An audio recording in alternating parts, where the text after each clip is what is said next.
Small বিজনেসের ক্ষেত্রে GST কি ম্যান্ডেটরি? যদি ট্রেডিং বিজনেস হয় সেক্ষেত্রে আপ টু 40 লাখ পর্যন্ত ইয়ারলি টার্নওভার সেক্ষেত্রে তাদের জিএসটি ম্যান্ডেটরি নয়। আর সার্ভিস সেক্টরের ক্ষেত্রে যদি 20 লাখ হয় সেটা জিএসটি ম্যান্ডেটরি নয়। কিন্তু যদি 20 লাখ বা 40 লাখের উপরে ব্যবসা হয়ে যায় সেক্ষেত্রে কিন্তু জিএসটি ম্যান্ডেটরি। জিএসটি করার সময় কি আপনাদের মতো সিএ এক্সপার্টের কাছে যেতে হবে নাকি আমি নিজেও করতে পারি? যে কেউ নিজেও করতে পারে বা কোনো ট্যাক্স কনসালটেন্ট থ্রু দিয়ে করাটাও করতে পারে। ডকুমেন্টসের ক্ষেত্রে বেশ কয়েক 7টা মতো ডকুমেন্টস লাগে। যে অ্যাপ্লিকেন্ট তার KYC, PAN card, Aadhaar card, তার passport size photo, cancel cheque, আর তার সঙ্গে লাগবে যে জায়গাটা তিনি ব্যবসাটা দেখাচ্ছেন বা করবেন যে জায়গাটা সেই প্রপার্টিটার ইলেকট্রিসিটি বিল এবং তার সঙ্গে ট্যাক্সের রসিদ। আমি জিএসটি করলাম, কিভাবে সেগুলো সাবমিট করতে হবে? ছোট ব্যবসাদার যাদের 5 কোটির নিচে টার্নওভার তারা কোয়ার্টারলি রিটার্ন ফাইলিং করতে পারবে, আর যারা 5 কোটির ওপরে টার্নওভার তাদের মান্থলি বেসিসে রিটার্ন ফাইলিং করতে হবে। আপনি কি সাজেস্ট করবেন অ্যাজ এ অ্যাওয়ারনেসের জন্য? প্রথমত জিএসটিতে সবচেয়ে যেটা ভাইটাল পয়েন্ট সেটা হচ্ছে আইটিআর একটা মানুষের কখন করা উচিত? Salary, income from house property, business income, capital gain আর ইনকাম ফ্রম আদার সোর্স। এই 5টা হেডে যদি কোনো ইনকাম থাকে তাদের আইটি ফাইলটা করা দরকার। যারা ছোট ছোট ব্যবসা করতে চাইছেন বা ছোট ব্যবসায় তাকে বড় করতে চাইছেন, অথবা কেউ লোন নিতে চাইছেন বা লোন নেওয়ার সময় কোন কোন ডকুমেন্টসগুলোকে বেশিভাবে নজরে রাখতে হয়, আজকের পডকাস্টটি সেই বিষয়। আজকে আমাদের সাথে যিনি আছেন তিনি হচ্ছেন সিএ কাজল দাস, একজন চার্টার্ড অ্যাকাউন্টেন্ট, এবং তার কাছ থেকে এখন পুরো বিষয়টা জানবো। ছোট ব্যবসায় অ্যাকাউন্ট কিভাবে ম্যানেজ করতে হয়, জিএসটি ডকুমেন্টস কোথায় কোথায় দরকার হয়, আমি অনলাইন ব্যবসা করতে গেলে আদৌ জিএসটি লাগে কিনা। আজকে প্রত্যেকটি মানুষের জন্য পডকাস্টটি, যারা ব্যাংকে লেনদেন করেন, যারা ছোট ব্যবসা করছেন বা যারা ছোট ব্যবসা থেকে বড় ব্যবসা করতে চাইছেন। ব্যবসা করতে গেলে কোন কোন ডকুমেন্টসকে আমার সবার আগে দরকার বা কোন কোন সার্টিফিকেট দরকার, সেটা অনলাইনে হতে পারে, অফলাইন হতে পারে। প্রথমত বলি, এখন যাবতীয় সার্টিফিকেট আমাদের ডিপার্টমেন্ট যেটা করেছে সবই অনলাইন সার্টিফিকেট করে দিয়েছে। কোনো ম্যানুয়াল সার্টিফিকেট আর কিছু অ্যাপ্লিকেশনে কোনো জায়গা সেরকম রাখছে না। গভর্নমেন্ট ইজি ডুইং বিজনেসে যে পলিসি নিয়ে এসছে তার জন্য গভর্নমেন্টের যাবতীয় সার্টিফিকেট অ্যাপ্লিকেশন অনলাইন প্রসেস। ওকে, তাই ব্যবসা, ছোট ব্যবসা বড় ব্যবসা, যে কোনো ব্যবসারই স্টার্টিংয়ে প্রথম যেটা দরকার সেটা হচ্ছে একটা ট্রেড লাইসেন্স। ওকে, ট্রেড লাইসেন্স হয়ে যাওয়ার পর তাকে করতে হবে একটা প্রফেশনাল ট্যাক্স, আমাদের ওয়েস্ট বেঙ্গল রুলস যেটা আছে গভর্নমেন্টের, প্রফেশনাল ট্যাক্স রেজিস্ট্রেশন। এবং তারপরে তাকে কারেন্ট অ্যাকাউন্ট যখন খুলতে যাবে সেখানে তাকে একটা এমএসএমই বা উদ্যম আধার, যেটা উদ্যোগ আধার আগে ছিল এখন হয়ে গেছে উদ্যম আধার, উদ্যম আধার সার্টিফিকেটের প্রয়োজন। তারপরে সে যদি একটু বড় স্কেলে বিজনেস করতে যায় তখন তাকে কিন্তু জিএসটি রেজিস্ট্রেশনটা করতেই হবে। ব্যবসা করতে গেলে কি কারেন্ট অ্যাকাউন্ট মাস্ট? অবশ্যই কারেন্ট অ্যাকাউন্টে ব্যবসা করা উচিত। আমি সেভিং অ্যাকাউন্টে করতে পারি না? না, সেভিংস অ্যাকাউন্টে করা উচিত নয়, কারণ 10 লাখের বেশি ট্রানজাকশন হলে সেখানে একটু ইনকাম ট্যাক্সের সমস্যা থাকতে পারে। সেই জন্য আমি সাজেস্ট করবো সবাইকে যে কারেন্ট অ্যাকাউন্ট খুলেই ব্যবসাটা করবে। যদি ব্যবসা করতে হয় তবে কারেন্ট অ্যাকাউন্ট খুলেই ব্যবসা করা ভালো। আচ্ছা, আমি একটা স্মল আকারে বিজনেস করছি বা করব, ধরুন আমি শুরু করতে চাইছি, সেক্ষেত্রে আমার কাছে জিএসটি কতটা ম্যান্ডেটরি? ছোট ব্যবসাদারদের ক্ষেত্রে গভর্নমেন্টের এখানে একটু সুবিধা দেওয়া আছে। যদি ট্রেডিং বিজনেস হয় সেক্ষেত্রে আপ টু 40 লাখ পর্যন্ত ইয়ারলি টার্নওভার, যদি 40 লাখ পর্যন্ত হয় সেক্ষেত্রে তাদের জিএসটি ম্যান্ডেটরি নয়। আচ্ছা, আর সার্ভিস সেক্টরের ক্ষেত্রে যদি 20 লাখ হয় সেটা জিএসটি ম্যান্ডেটরি নয়। কিন্তু যদি 20 লাখ বা 40 লাখের উপরে ব্যবসা হয়ে যায় সেক্ষেত্রে কিন্তু জিএসটি ম্যান্ডেটরি। ট্রেডিং আর সার্ভিস, এই বিজনেস ক্যাটাগরিগুলো কোন কোন ব্যবসাকে মার্ক করে একটু যদি বলেন। ট্রেডিং বলতে যে কোনো গুডস ধরো তুমি তৈরি করলে বা তুমি কিনে নিয়ে এসে অন্য কোনো ম্যানুফ্যাকচারের কাছ থেকে কিনে নিয়ে এসে বিক্রি করলে, যে কোনো প্রোডাক্ট আমরা যেগুলো দৈনন্দিন যে ব্যবহার করছি, যেমন চা বলো, তোমার চালটা যদিও এখনো জিএসটির মধ্যে সম্পূর্ণ ফুললি জিএসটির মধ্যে নেই। আচ্ছা, বা অন্যান্য যে দৈনিক ব্যবহার সাবান, টি-শার্ট, জামা কাপড় সবেতেই জিএসটি আছে, সবেতেই এখন জিএসটি। সার্ভিস ক্ষেত্রে সার্ভিসে যেমন হচ্ছে তোমার কার সার্ভিস, মানে গাড়ি সার্ভিসের ক্ষেত্রে, বা মোবাইল ফোন রিচার্জের ক্ষেত্রে সার্ভিস, ইন্টারনেট সার্ভিস, বা আদার মানে সেলুন বা এই ধরনের যে সার্ভিসগুলো আছে সবাইতে কিন্তু জিএসটি আছে। জিএসটি করার সময় আমার কোন কোন ডকুমেন্টস দরকার, এবং জিএসটি করার সময় কি আপনাদের মতো সিএ এক্সপার্টের কাছে যেতে হবে নাকি আমি নিজেও করতে পারি? আমি প্রথমেই বলেছিলাম এই অ্যাপ্লিকেশন, যাবতীয় অ্যাপ্লিকেশন অনলাইনে করতে হচ্ছে। জিএসটি অ্যাপ্লিকেশন অনলাইনে করা যায়, প্রসেসটা ইজি, যে কেউ নিজেও করতে পারে বা কোনো ট্যাক্স কনসালটেন্ট থ্রু দিয়ে করাটাও করতে পারে। ডকুমেন্টসের ক্ষেত্রে বেশ কয়েক 7টা মতো ডকুমেন্টস লাগে। যেমন প্রথম লাগছে যে অ্যাপ্লিকেন্ট তার KYC, PAN card, Aadhaar card, তার পাসপোর্ট সাইজ ফটো, তার একটা কারেন্ট অ্যাকাউন্ট স্টেটমেন্ট বা cheque cancel cheque. Cancel cheque means current অ্যাকাউন্টে বা সেভিং অ্যাকাউন্টে, যেটা সেভিংস করবে অ্যাকাউন্টেও করতে পারে, যেহেতু বিজনেস করার জন্য কারেন্ট অ্যাকাউন্টে প্রেফার করবো আমি, সেক্ষেত্রে কারেন্ট অ্যাকাউন্ট হলে ভালো হয়। ওকে, দেন আর তার সঙ্গে লাগবে যে জায়গাটা তিনি ব্যবসাটা দেখাচ্ছেন বা করবেন, যে জায়গা সেটা, সেই প্রপার্টির ইলেকট্রিসিটি বিল যদি নিজের নামে হয় তাহলে নিজের প্রপার্টি ইলেকট্রিসিটি বিল এবং তার সঙ্গে ট্যাক্সের রসিদ, ওকে, বাড়ির ট্যাক্সের রসিদ এবং পর্চা। আর যদি রেন্টেড হয় সেক্ষেত্রে রেন্ট এগ্রিমেন্ট এবং যে রেন্ট অরিজিনাল ওনার তার কেওয়াইসি। আর এখন যেটা আরেকটা জিনিস এখন হয়তো চাইছেন ডিপার্টমেন্ট থেকে অনেক সময়, যে জিও ট্যাগিং করে সেই প্রপার্টির লোকেশনে দাঁড়িয়ে যে ওনার ছবি তুলে পাঠাতে হয়। জিএসটির ক্ষেত্রে এখন ভেরিফিকেশন হয়, যেটা আগে হতো না, মোস্ট প্রবাবলি আমাদের সময় হয়নি, নতুন যারা করছে তাদের এটা হচ্ছে। এটা কি প্রসেস? এটা ডিপার্টমেন্ট থেকে কোনো অফিসার এসে অরিজিনাল যে বিজনেস স্পটটা আছে সেখানে এসে সেটা ভেরিফিকেশন করে যাচ্ছেন, কারণ এখানে বেশ কিছু ডিপার্টমেন্ট অনেক ফ্রড কেস ধরেছে যেখানে তার বিজনেসটা অস্তিত্বই নেই বা কোনো ব্যবসা কোনো হচ্ছেই না, সেই সব জায়গা থেকে ফ্রড বিল ইস্যু হচ্ছে। এই ফ্রড কেসগুলো স্টপ করার জন্য ডিপার্টমেন্ট থেকে এটা ফিজিক্যাল ভেরিফিকেশনটা কন্ডাক্ট করছে। আমাদের জিএসটির অনেক মিথ আছে বর্তমানে, সেটা হচ্ছে জিএসটি রিফান্ড নিয়ে। যে জিএসটি যেমন আমারও প্রথম ছিল, আপনাকে আমি অনেকবার জিজ্ঞাসা করেছি, স্যার আমাদের যে টি শার্টের যে বিজনেসে জিএসটির টাকাগুলো পেন্ডিং হচ্ছে সেটা আমরা আমাদের অ্যাকাউন্টে ফেরত পাবো কিনা, সেটা আপনি আমাকে খুব সুন্দরভাবে বুঝিয়েছিলেন। তো প্লিজ যদি সবাইকে এই ব্যাপারটা বলেন, জিএসটি রিফান্ডের যে প্রসেস, আপনি আজকে বলছিলেন 3 কি 4 রকমের রিফান্ডের প্রসেস হয়, সেটা কিভাবে হয়? রিফান্ড প্রসেস ঠিক না, এটা হচ্ছে 3 থেকে 4টি কেসের ক্ষেত্রে জিএসটি রিফান্ড পাওয়া যায়। রিফান্ড মানে আমার অ্যাকাউন্টে ট্রান্সফার, অ্যাকাউন্টে রিফান্ড হবে। আচ্ছা, আর বাকিটা কিভাবে অ্যাডজাস্ট হয় সেটা বাকিটা অ্যাডজাস্ট হয়। রিফান্ডে প্রথমত বলি, অনেক ব্যবসাদাররা যখন গাড়ি টাড়ি কিনতে যাচ্ছে তখন যারা গাড়ি বিক্রি করছেন তারা ওনাদেরকে ভুল বোঝাচ্ছেন, এটা একটা বড় সমস্যা যেটা মিথ বলে। তারা বলছেন যে আপনি জিএসটি রিফান্ড পেয়ে যাবেন। আচ্ছা, কিন্তু এটা রিফান্ড হয় না, এটা ওদের ব্যবসাদারের ক্ষেত্রে জিএসটি কিন্তু অ্যাডজাস্ট হয়। তার যে লাইবিলিটি, আউটপুট লাইবিলিটি, সেখানে অ্যাডজাস্ট হবে, নট করে ক্যাশ টাকা রিফান্ড পাবে। ক্যাশ টাকা রিফান্ড 3 থেকে 4টে কেসে হয়। এক্সপোর্ট গুডস, যদি কোনো ব্যবসাদার লোকালি ম্যানুফ্যাকচার গুডস ম্যানুফ্যাকচারিং করলো, তার যে ইনপুটটা সে পেলো, সে যখন গুডসটা এক্সপোর্ট করছে তখন সেটার ক্ষেত্রে সে ইনপুট যেটা কি পেয়েছিল সেটা রিফান্ড ক্লেম করতে পারে ডিপার্টমেন্টের কাছে। আর একটা হয় ইনভার্টেড ট্যাক্স রেট, সেটা হচ্ছে কি, ধরো আমি যে গুডসটা কিনলাম, প্রোডাক্টটা সেটা কিনছি 18%, সেই র মেটেরিয়ালস বা গুডস যেটা কিনেছি সেটাকে ম্যানুফ্যাকচারিং করার পর যে ফাইনাল প্রোডাক্টটা বিক্রি করছি সেটা হচ্ছে 5% বা 6%। সেক্ষেত্রে এই যে একটা রেটের ডিফারেন্স হলো, আমার তো ইনপুটটা জমেই থাকবে সবসময়, তো সেইটা ফেরত পেতে পারে। আচ্ছা, সার্ভিস ক্ষেত্রে কিন্তু কোনো রিফান্ড নেই, অনলি গুডস এর ক্ষেত্রে রিফান্ড। সার্ভিস যদি কোনো ইনপুট ক্লেম করে থাকে আমি, সেটা কখনোই রিফান্ড হবে না, সেটা অ্যাডজাস্ট হয়। আমি জিএসটি করলাম, এবার আমাকে কিভাবে সেগুলো সাবমিট করতে হবে? মান্থলি না কোয়ার্টারলি না ইয়ারলি, এবং এই প্রসেসটা কি পুরো? জিএসটিতে 2টো পার্টে ডিপার্টমেন্ট যারা ফাইলিং করছে তাদেরকে 2টো পার্টে ডিভাইড করা আছে। একটা হচ্ছে তোমার যে কোয়ার্টারলি রিটার্ন ফাইলিং, একটা হচ্ছে মান্থলি রিটার্ন ফাইলিং। ছোট ব্যবসাদার যাদের 5 কোটির নিচে টার্নওভার তারা কোয়ার্টারলি রিটার্ন ফাইলিং করতে পারবে, আর যারা 5 কোটির উপরে টার্নওভার তাদের মান্থলি বেসিসে রিটার্ন ফাইলিং করতে হবে। কোয়ার্টারলি ফাইলিংয়ের ক্ষেত্রে তাদের ডেট হচ্ছে কোয়ার্টার এন্ডের নেক্সট মান্থে 13, আর যাদের মান্থলি রিটার্ন তাদের নেক্সট মান্থের 11 তারিখে দিতে হবে মান্থলি রিটার্ন জিএসটি 1, আর তাদের কোয়ার্টারলি রিটার্ন তাদের যেটা 3B রিটার্ন সেটা দিতে হবে 20 তারিখের মধ্যে। আচ্ছা, এই জিএসটি কি নিজে একা আমি সাবমিট করতে পারি? করতে পারবো, অবশ্যই করতে পারো, কিন্তু আমার মতে একটু ট্যাক্স কোনো প্রফেশনালি হেল্প নেওয়াটা বেটার, কেননা এখানে এখন HSN কোড আছে, ডকুমেন্টস ভুল আছে, এগুলো যদি মিস্টেক হয়ে যায় এখানে কিন্তু রিভাইজের অপশনটা খুবই কম। মানে ইনকাম ট্যাক্সের ক্ষেত্রে আমরা যেমন রিভাইজ রিটার্ন বা রেক্টিফিকেশন রিটার্ন ফাইল করতে পারি, জিএসটির ক্ষেত্রে এখানে কিন্তু এই রিভাইজ বা রেক্টিফিকেশনের অপশনটা লিমিটেড। সেই জন্য একটু কোনো ট্যাক্স কনসালটেন্টের হেল্প নিয়ে করাটাই বেটার। মানে বেসিক্যালি আমি যদি এখন ভুল করি হয়তো খুব একটা চাপ হবে না, যখন ওই আমার ব্যবসাটা বড় হবে, টার্নওভার বাড়বে, তখন হয়তো প্রিভিয়াস ব্যাপারগুলো সব আস্তে আস্তে তোলে, এরকম কিছু একটা ব্যাপার আছে না? তখন আইটি ভুল করলে কিন্তু নোটিশ আসবেই।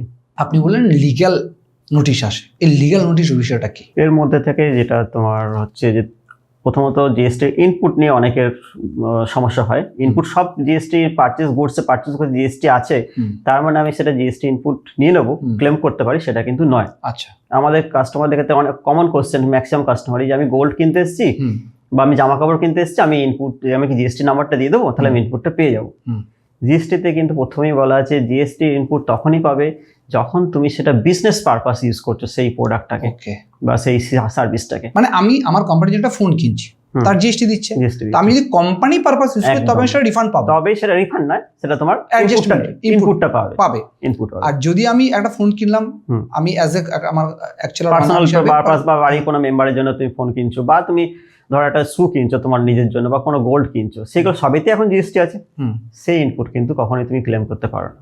আচ্ছা, সেটা ক্লেম করলে যদি ভেরিফিকেশনে আমাকে ধরে, সেইগুলো তখন ডিপার্টমেন্টের, যেমন গাড়ির ক্ষেত্রে অনেকের প্রবলেম হয়, গাড়ি যেহেতু তোমার ভ্যালুটা অনেকটা বেশি, জিএসটি ভ্যালুটা অনেকটা বেশি, অনেকেই ক্লেম করে নেন। সেক্ষেত্রে এই ক্ষেত্রে কিন্তু ডিপার্টমেন্টের থেকে নোটিশ আসতে পারে। এটা একটা ইনপুটের ক্ষেত্রে নোটিশ আসে। আদার দেন কি হলো, যে আমি যে সেল দেখাচ্ছি, জিএসটির 1-এ ধরো সেল দেখালাম 1 লাখ টাকা, জিএসটির 3B-তে কোনো কারণে সেটা ভুল হয়ে গেল, রিভার্সও হতে পারে, যে জিএসটির 3B-তে বেশি দেখালাম, 1-এ কম দেখিয়ে ফেললাম। এই যে ডিফারেন্স, লাইবিলিটি ডিফারেন্স যেটা হলো, সেটার জন্য নোটিশ আসতে পারে। আচ্ছা, আপনি এখানে কয়েকবার উচ্চারণ করলেন, জিএসটি 1, জিএসটি বি সামথিং কিছু, জিএসটিআর 1, জিএসটিআর 3B। এই বিষয়টা কি? জিএসটিআর 1-এ শুধুমাত্র আউটপুট লাইবিলিটিটা আমরা, মানে যেটা সেল দেখালাম, সেই আউটপুট লাইবিলিটিটা আমাকে রিটার্ন করতে হয়। ওকে। জিএসটিআর 1-এ আমার যদি কোনো রেজিস্টার পার্টিকে আমি সেল করে থাকি, আমি জিএসটিআর 1-এ তার জিএসটি নাম্বার দিয়ে, বিল নাম্বার উল্লেখ করে ফাইল করব। আর যেটা আনরেজিস্টার্ড পার্টি, তাদের ক্ষেত্রে টোটাল সামেশন করে ফিল আপ করবো। ওকে। আমি যতক্ষণ না সেই জিএসটিআর 1 ডিউ ডেটের মধ্যে ফাইল করছি, যে আমার কাছ থেকে গুডসটা পারচেজ করেছে সে কিন্তু ইনপুটটা ক্লেম করতে পারবে না। ওকে। 3B হচ্ছে লাইবিলিটি সেটআপ।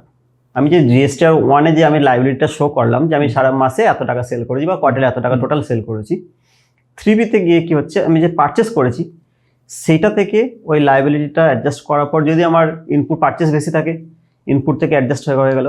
আর যদি দেখা গেল আমার লাইবিলিটি বেশি, ইনপুট কম, সেক্ষেত্রে আমাকে সেটা ট্যাক্স চালান জেনারেট করে ব্যাংক থ্রু পেমেন্ট করে সেটাকে ফাইল করতে হবে। জিএসটির মধ্যে একটা বড় গ্যাপ বা বড় সমস্যা হচ্ছে GST fine, late fine. Basically আমরা একটা মোটা টাকা দিচ্ছিলাম এক সময়, মনে আছে, সরি, কোভিডের পর করে, এবং সেটা per day wise counting, per day. এটা একটা ভয়ানক বিষয়। ভয়ানক মানে যে মানে ফিল করে যে ব্যাপারটা, সেটা জানে যে কতটা ভয়ানক বিষয়। ম্যাক্সিমাম ব্যবসাদারই ফিল করে, 17-18 সালের হিউজ পরিমাণে ব্যবসাদারদেরকে, মানে তার মধ্যে আমরাও আছি। তো এই ফাইনটা থেকে বাঁচার উপায় কি, আর এই ফাইনটা কতটা বড় ভয়ানক বিষয় হতে পারে, সেটা যদি ডিটেলসে বলেন। জিএসটিতে ফাইন প্লাস ইন্টারেস্ট দুটোই আছে। ইন্টারেস্ট রেট প্রচুর হাই, 18 থেকে 24%, ফ্রড কেসে 24, নর্মাল কেসে 18, মানে যেটা অনেকটাই বেশি। হ্যাঁ, পার মান্থ 1.5% করে। ফাইন হচ্ছে পার ডে 50 টাকা, এবং দুটো আর 50 টাকা মিনিমাম। আর নন ট্যাক্সেবল, নন রিটার্ন, যাদের নীল রিটার্ন, তাদের ক্ষেত্রে 25 টাকা করে পার ডে। এটা দুটো ট্যাক্সি, জিএসটি এসজিএসটি দুটো মিলে 50-50 100 টাকা। সেক্ষেত্রে ডিপার্টমেন্ট এখন করেছে কি, তাদেরকে প্রত্যেক ট্যাক্স পেয়ারকে কিন্তু রেগুলার বেসিসে মেসেজ করছে। অ্যাওয়ারনেস, ডিপার্টমেন্ট প্রচুর পরিমাণে অ্যাওয়ারনেস করছেন। তারপরেও যদি কেউ ডিফল্ট হয়, সেক্ষেত্রে তো ডিপার্টমেন্টের কিছু করা থাকবে না। এখনো সবাই ইউটিউব, ইন্টারনেট দেখে ভাবে যে আমার তো 40 লাখ টাকার ব্যবসা না, আমি জিএসটি কেন করবো, আমার তো 20 লাখ টাকার ব্যবসা না, আমি জিএসটি কেন করবো। কিন্তু এখানে একটা ব্যাপার আছে, আমার যদি 1 টাকারও অনলাইনে ব্যবসা করি, মানে অ্যামাজন, ফ্লিপকার্টে একটা প্রোডাক্ট সেল করি, সেক্ষেত্রে কিন্তু জিএসটি মাস্ট হয়ে যায়।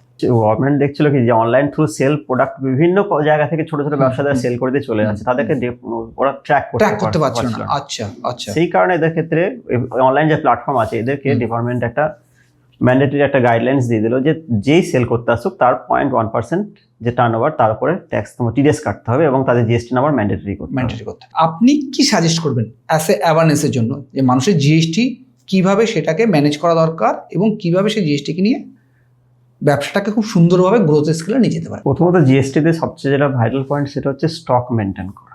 ওকে। অনেকে স্টক মেনটেন করছে না। জিএসটি কিন্তু স্টকের উপরে কিন্তু অনেকটা ডিপেন্ড করে, কেননা জিএসটির প্রত্যেকটা প্রোডাক্টে এখন ডিপার্টমেন্ট করেছে, এটা HSN কোড করেছে। তো কি ইনপুট আসছে, কি স্টক, আমি তখন যে কোনো বড় ব্যবসাদার যখন মাল কিনবো, তারা অবশ্যই তাদের সিস্টেম সফটওয়্যার আছে, তারা সফটওয়্যার ছাড়া কিন্তু কোনো ব্যবসাদারের পক্ষে জিএসটিটা মেনটেন করা টাফ, অনেকটাই টাফ। যে কোনো সফটওয়্যার তাকে টুলস ব্যবহার করতেই হবে। তো সেক্ষেত্রে বলবো যে সেই টুলস থ্রু তাকে স্টক রেজিস্টার মেনটেন করতে। স্টক রেজিস্টার মেনটেন করে প্রপার রেগুলার বেসিসে তাকে সেল বিল জেনারেট করতে, ইস্যু করা, প্রত্যেকটা ইন্ডিভিজুয়াল কাস্টমারকে সেল বিল ইস্যু করা, এবং রেগুলার বেসিসে সেগুলো সিস্টেমে এন্ট্রি করা। রেগুলার বেসিসে করতে হবে, না কি আমি আজকে কাঁচা একটা হাতে লেখা বিল করে দিলাম, পরে গিয়ে সেটা আপডেট করবো, সেই নেগলিজেন্সটা চলবে না জিএসটিতে। কারণ জিএসটিতে রেগুলার বেস ফাইলিং, ইনকাম ট্যাক্সের মতো নয় যে আমি বছরে সারা বছর পর একটা গিয়ে ফাইলিং।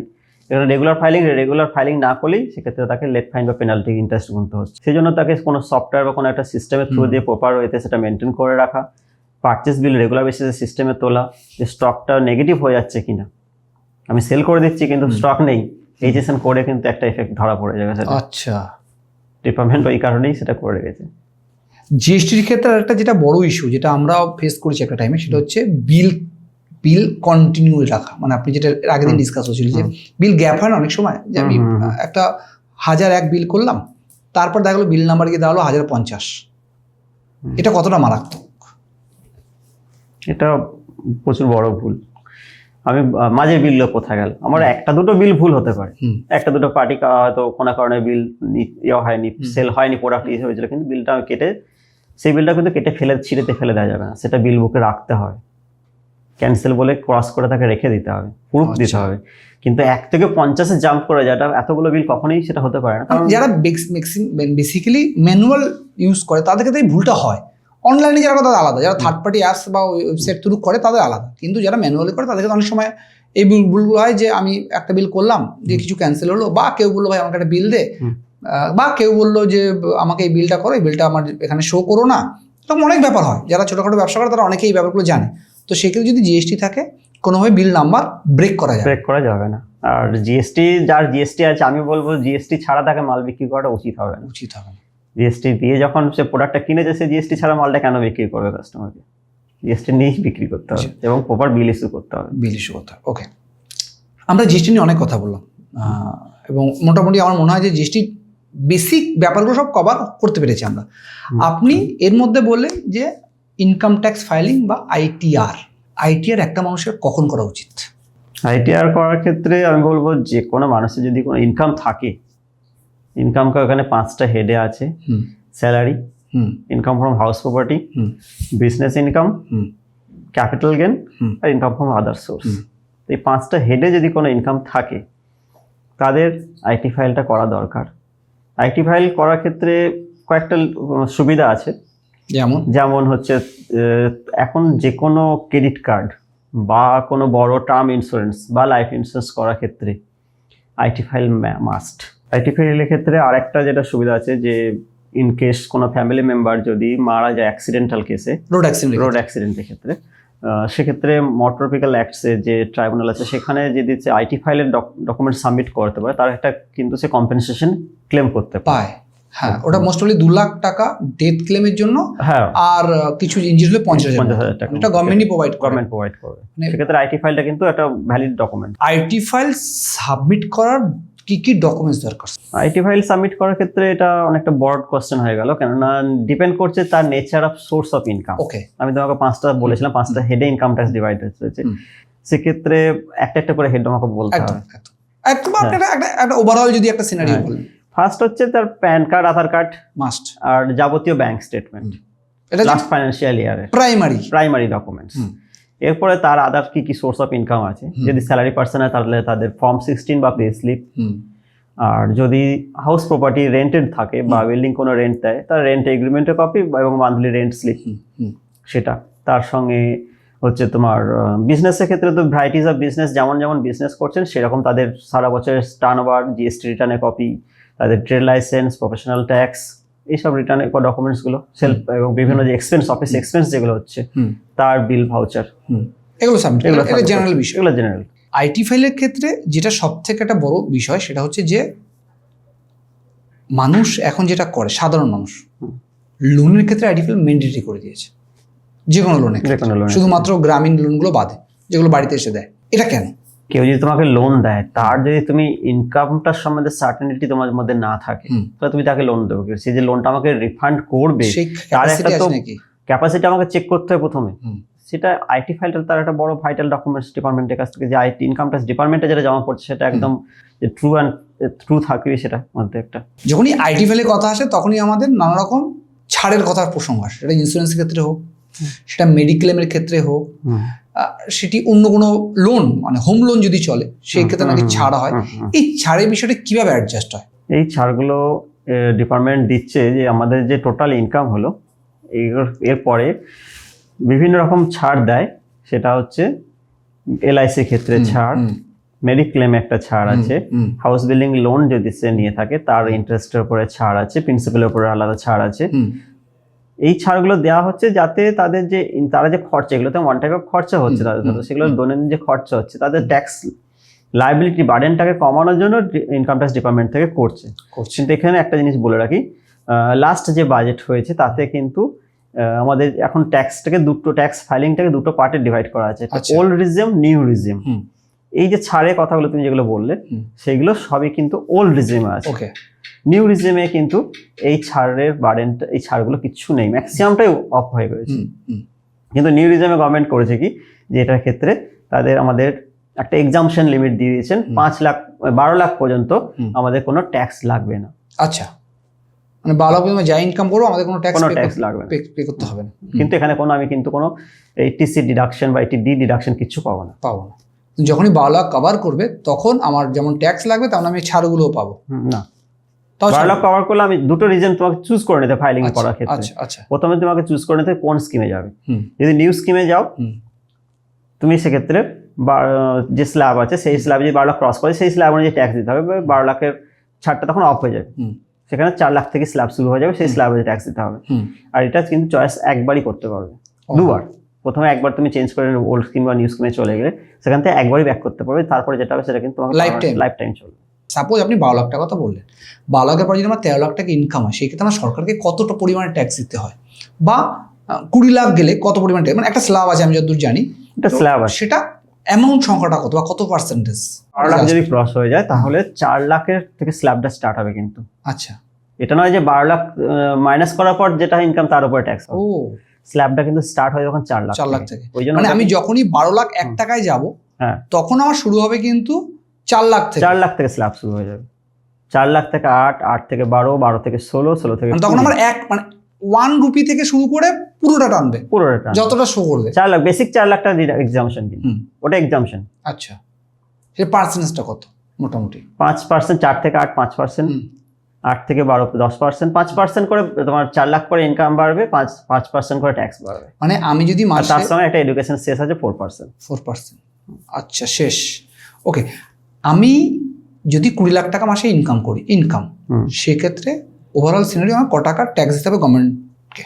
20 লাখ টাকা যদি তার ইনকাম হয় ইয়ারলি, অবশ্যই স্যালারি পার্সনদের ক্ষেত্রে এখানে কিন্তু 75,000 একটা স্ট্যান্ডার্ড ডিডাকশন। যে কোনো স্যালারি, মানে যে কোনো স্যালারি, আমি স্যালারি হেডে তার ইনকামটা থাকলে হবে, মানে আমার স্যালারি অ্যাকাউন্টে টাকা ক্রেডিট হতে হবে বেসিক্যালি। মানে সেটা আমি গভর্নমেন্টের থেকে পেতে পারি, সেটা আমি বেসরকারি, যে কোনো। তো মোটামুটি 20 লাখ টাকা যদি একটা ইনকাম হয়, সেক্ষেত্রে ট্যাক্স 1,90,000 থেকে 2 লাখের কাছাকাছি ট্যাক্স লাগছে। এটা স্যালারি পার্সনের ক্ষেত্রে। স্যালারি বিজনেস পার্সন অ্যাভারেজই বলছি, 75,000 টাকা এক্সট্রা ডিডাকশন ওনারা পাবেন, বাকি সব স্ল্যাব একই। মানে কেউ যদি 20 লাখ টাকা ইনকাম করে, তাকে গভর্নমেন্টকে মোটামুটি অ্যাপ্রক্স হলে 2 লাখ টাকা তাকে দিতে হবে। আর যদি কেউ 12 লাখ টাকা ইনকাম করে, তবে কিন্তু তাকে 1 টাকাও দিতে হবে না। ইনকাম ট্যাক্স, আইটিআর বলুন বা আমাদের জিএসটি বলুন, এই ডেটগুলো যদি একটু মেনশন করে দেন যে কোন কোন ডেটে এই ব্যাপারগুলো করতে। জিএসটি ডেটটা আগেই বলেছি যে মান্থলি হলে পরে তোমার 11 তারিখ পরের মাসে, আর একটা 11 তারিখ, একটা 20 তারিখ, আর এটা হচ্ছে 13 তারিখ আর 22 থেকে 24 তারিখের মধ্যে। ইনকাম ট্যাক্স ফাইলিং এর ক্ষেত্রে স্যালারি পার্সনদের ক্ষেত্রে এই বছরের ডেট হচ্ছে জুলাই 26। যদি ব্যবসাদার, ছোট ব্যবসাদার যাদের ট্যাক্স অডিট হচ্ছে না, তাদের জন্য হচ্ছে আগস্ট করেছে। এটা প্রথমবার করলো স্যালারি পার্সন আর বিজনেসম্যানদের একটা ডিফারেন্স ডেট করলো। আগে কিন্তু জুলাই মাসে লাস্ট ডেট থাকে। এবার যাদের ট্যাক্স অডিট হয়, যারা বড় ব্যবসাদার, তাদের জন্য ডেট হচ্ছে 30 অক্টোবর। 30 অক্টোবর সেপ্টেম্বরের মধ্যে তাদের ট্যাক্স অডিট ফাইল করতে হবে এবং 30 অক্টোবরের মধ্যে তাদের ইনকাম ট্যাক্স ফাইলিং করতে হবে। আচ্ছা, যদি আমি ডেটগুলো ফেল করি, সেক্ষেত্রে আমাকে কি প্ল্যানটি ক্যারি করতে হয়? পেনাল্টি ইন্ডিভিজুয়াল ফাইলের ক্ষেত্রে 1000 থেকে 5000, আর বিজনেসম্যানদের ক্ষেত্রে কিন্তু এখানে ফাইনটা বেশি। ট্যাক্স অডিট যদি ফেল করছে, এই বছরে নতুন পেনাল্টি চালু হয়েছে, সেটা হচ্ছে ফাইন চালু হয়েছে, সেটা হচ্ছে 75,000 টাকা ওয়ান শটে দিতে হবে। 75,000 টাকা, মানে বড় বিজনেসম্যান আপনি কত টাকা রেভিনিউর কথা বলছেন? 1 কোটির উপরে টার্নওভার যাদের বিজনেস অডিট, ট্যাক্স অডিট করাতে হবে। যারা 1 কোটি টাকার উপরে ট্যাক্স অডিট করায়, তাদের ক্ষেত্রে 75,000 টাকা ফাইন দিতে হবে যদি ডেট সে কোনো রকম ব্রেক করে। সেপ্টেম্বর ডেট যদি ফেল করে, ট্যাক্স অডিটের রেট ফেল করলে, সেটা ট্যাক্স অডিটের ফাইন। ইনকাম ট্যাক্স ফাইনে তাদের প্রফিটের উপরে ওইরকমই ডিপেন্ড করবে, 1,000 থেকে 5,000 টাকার মতো। ছোট ছোট ব্যবসাদের ক্ষেত্রে আর একটা শব্দ খুব কাছে আসে, সেটা হচ্ছে টিডিএস। এই টিডিএস বিষয়টা কি এবং এটা কিভাবে রিফান্ড পাওয়া যায়? টিডিএসটা হচ্ছে এখানে অনেকগুলো ব্যবসা মানে সার্ভিস প্রোভাইডের ক্ষেত্রে বা অনেকগুলো বিজনেসের ক্ষেত্রে টিডিএস হয়ে থাকে। ওকে। স্যালারি পার্সনদের ক্ষেত্রে টিডিএস হয় তাদের ইনকামের উপর।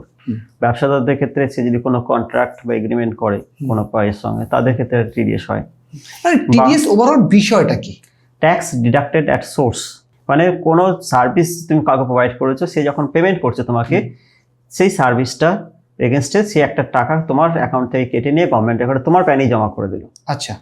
এটা করা হচ্ছে ইনকামটাকে ট্রেস কর, ডিপার্টমেন্ট যাতে ইনকামটাকে ট্রেস করতে পারে। আচ্ছা, মানে আমাকে যদি পেমেন্ট করছে আমার ইনকাম কত সেটা যেন গভর্নমেন্ট, হ্যাঁ, এই ইনকামটা ও যে এক্সপেন্স, যে বড় কোম্পানি সে যে একটা এক্সপেন্স দেখালো, তো সেই এক্সপেন্সটা যে অরিজিনালি কার কাছ থেকে জেনারেট হয়েছে এক্সপেন্সটা বা কে ব্যবহার করেছে, সেই জন্য সেটাকে একটা ওখানে একটা টিডিএস এটা করে দিয়েছে যাতে সেখানে সে ট্যাক্সটা আমি আইডেন্টিফাই করতে পারি ট্যাক্সটা। ওকে ওকে। এবং সেটা পূর্ববর্তী সময় সরকার ওটা ফেরতও দিয়ে দেয়? সরকার ফেরত দেবে তখনই যখন তোমার ইনকাম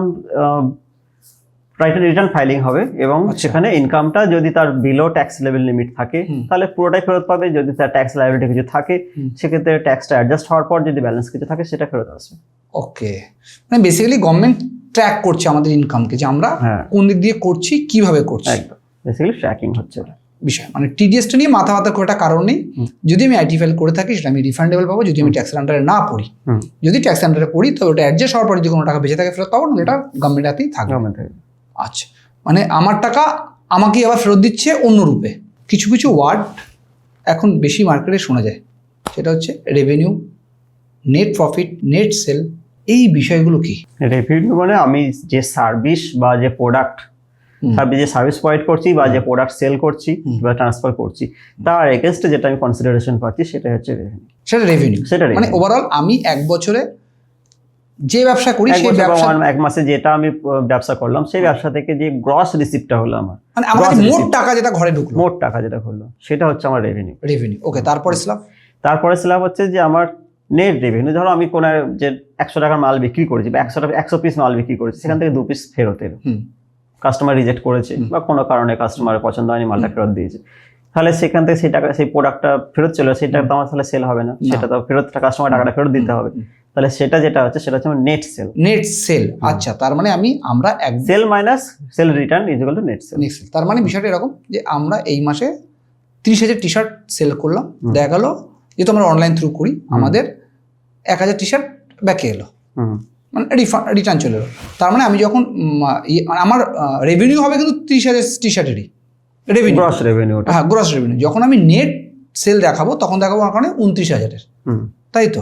আচ্ছা, নেট প্রফিট হচ্ছে যে এই প্রোডাক্টটা সেল করতে গেলে আমার যেসব ডাইরেক্ট এক্সপেন্স বা ইনডাইরেক্ট এক্সপেন্স হয়েছে, প্রোডাক্টটা পারচেস করতে কি কস্ট হয়েছে, তারপরে সেগুলো যে স্টাফের স্যালারি আছে, প্লাস আমার এগুলো প্যাকিং চার্জেস আছে, ট্রান্সপোর্ট চার্জেস আছে, এই যাবতীয় খরচা প্লাস অফিস এক্সপেন্স। একটা অফিস রান করাতে গেলে বিভিন্ন রকম অফিসের রেন্ট এক্সপেন্স, ইলেকট্রিসিটি এক্সপেন্স, এই যাবতীয় খরচাগুলো মাইনাস করার পর যেটা দাঁড়াচ্ছে সেটা হচ্ছে আমার নেট প্রফিট। মানে প্রফিট বলতে পারি বেসিক্যালি লাভ, আমার লাভের ব্যবসা বলে। ছোট ব্যবসা বা ব্যবসা করতে গেলে কি কি ডকুমেন্টস লাগে সেটা আপনি খুব গুছিয়ে বলেছেন। এবার আমরা ব্যবসাকে কত ভাগে ভাগ করতে পারি? এমডি প্রোপ্রাইটারশিপ, নেক্সট হচ্ছে পার্টনারশিপ।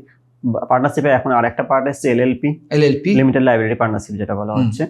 এরপর আসছে আমরা কোম্পানি, তারপর হচ্ছে সোসাইটি করেও এখন সোসাইটি কোম্পানিতে অনেকগুলো পার্ট আছে, কোম্পানির প্রাইভেট লিমিটেড, তারপর লিমিটেড কোম্পানি আছে। আমরা বেসিক্যালি তিনটা স্ট্রাকচারে আলোচনা করি, একটা হচ্ছে প্রাইভেট লিমিটেড, একটা হচ্ছে ইন্ডিভিজুয়াল, আর একটা হচ্ছে পার্টনারশিপ। ব্যাস এই তিনটে সেগমেন্ট। কারণ বেসিক্যালি মানুষ ব্যবসা বুঝতে এটাই বোঝে। আর এখন ইয়াং জেনারেশন যারা ব্যবসা আছে তাদের মধ্যে একটা মিথ রয়েছে, আমি মিথই বলবো, তারা ভাবে যে আমাকে কোম্পানি ফার্ম করেই আমাকে ব্যবসা শুরু করতে হবে। এটা আমি অনেক কাজে ফেস করেছি, এর জন্য আপনার কথা বললাম।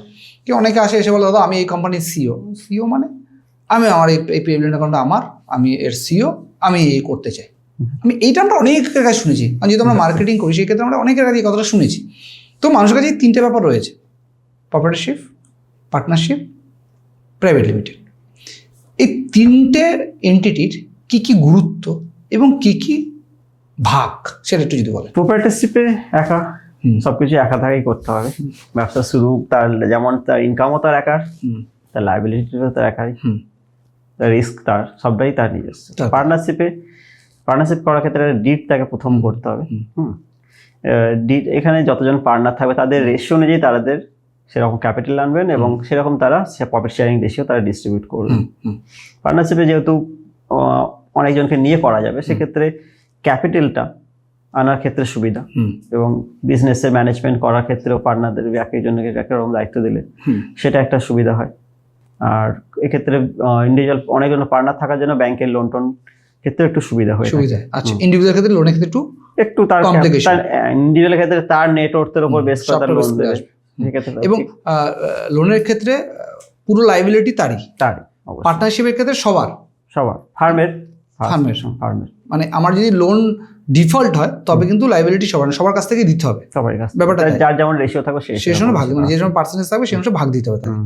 কেউ যদি 50-50 পার্টনার হয়, তার মানে যদি লাইবিলিটি থাকে তো 50-50 তাকে ক্যারি করতে হবে। কিন্তু প্রাইভেট লিমিটেডের ক্ষেত্রে ব্যাপারটা কতটা কঠিন সবকিছু। প্রাইভেট লিমিটেডের ক্ষেত্রে একটা যেহেতু এটা আরওসিতে রেজিস্টার থাকে, সেক্ষেত্রে একটা ফেথ থাকে ব্যাংকের যে এই কোম্পানিগুলো সহজে উঠে যেতে পারবে না। ইন্ডিভিজুয়াল বিজনেস বা পার্টনারশিপ যে কোনো সময় ক্লোজ হতে পারে, পার্টনারশিপের ক্ষেত্রে সেটা কিন্তু, কোম্পানির ক্ষেত্রে সেটা কিন্তু হয় না। যে ক্ষেত্রে ব্যাংকের লোনের ক্ষেত্রে এটা ফেসিলিটি তারা প্রথমত প্রায়োরিটি পায়। এই ক্ষেত্রে প্রপার্টিশিপ ব্যবসা যদি নিজে সামলাই, আমি অ্যাকাউন্ট নিজের হাতে ম্যানেজ করতে পারি, সমস্যা কিছু নেই।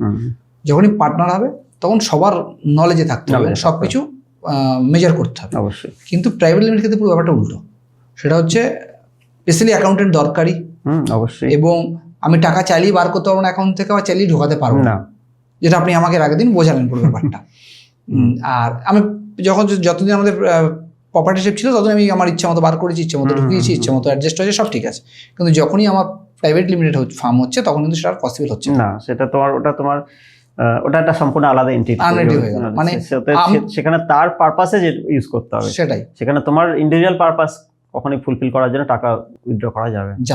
যদি একটা ইয়াং ছেলে বা মেয়ে ব্যবসা শুরু করতে চায়, তাকে কোন এনডিটি দিয়ে ব্যবসা শুরু করা উচিত? প্রাইভেট লিমিটেড নাকি পার্টনারশিপ? স্টার্টআপ বলে যে গভর্নমেন্টের যে স্কিম চলছে, সেইটার অনেকের এই আওয়াজটা শুনে সবাই ভাবছে যে কোম্পানি ফরমেশন করে নিলে আমি স্টার্টআপ করে নেবো এবং প্রচুর ফান্ডিং পেয়ে যাবো, ব্যবসা তার হয়তো তার অবজেক্টিভ বা ভিশন সব ঠিক আছে, কিন্তু অতটা ইজি নয়। আচ্ছা, ব্যাপারটা এক্ষেত্রে অনেক ইয়ং জেনারেশনের ক্ষেত্রে তারা কিন্তু এই কোম্পানি ফরমেশন করতে গিয়ে এবং করার পর সেটাকে ঠিকঠাক রান করতে পারছে না, এবং এর একটা ফিউ আছে, মোস্ট প্রবাবলি ইয়ারলি কিছু একটা ফিউ আছে। হ্যাঁ, ফিজ আছে, এবং স্টার্টআপের ক্ষেত্রে অনেকটাই তাদের অনেক লেন্দি প্রসিডিওরস আছে এবং সেগুলো প্রপার ওয়েতে ফলো আপ করাটা এটা একটু সমস্যা হতে পারে। সেক্ষেত্রে আমি বলবো যে প্রথমে ছোট করেই স্টার্ট করা হোক, যে কোনো ব্যবসা ছোট করে একটু স্টার্ট করে, হয়তো প্রপার্টিসি যদি না হয় পার্টনারশিপে করে নিল, সেই ব্যবসায় যখন একটা গ্রোথ একটা স্টেজে পৌঁছালো তারপরে সেটা কোম্পানি ফরমেশন করুক। একটা কোম্পানি ফরমেশন করলে প্রথমে একটা আরওসি কমপ্লায়েন্স অনেকগুলো আছে এবং যার ফলে একটা চার্জেস আছে, এবং সেখানে আরওসিতে কিন্তু অনেক রকমের ফাইন বা পেনাল্টিজ আছে। কোনো ফাইলিং, যেমন জিএসটিতে যেমন ফাইলিং না ডিলে হলে বা ফাইলিং না করলে তার চার্জেস, আরওসিতে per day filing, late fine কিন্তু পার ডে লেট ফাইলিং আছে, এবং সেটা হিউজ, সেটা কোনো স্টপ নাই কোথাও, এরকম একটা ব্যাপার। ওকে, মানে আপনার কথা অনুসারে যে কেউ যদি মানে স্টার্ট আপ করতে চায় এবং সে যদি বড় ফান্ডিং এর ব্যাপার থাকে, সেই ক্ষেত্রে প্রাইভেট লিমিটেড আদার্স ভাবুক, আলাদা কথা। কিন্তু কেউ যদি ইন্ডিভিজুয়ালি বা পার্টনার বা বন্ধুরা মিলে করতে চায়, সেই ক্ষেত্রে প্রথম হিসেবে পার্টনারশিপ, অথবা যদি একা হয় সেই ক্ষেত্রে প্রপার্টিশিপ।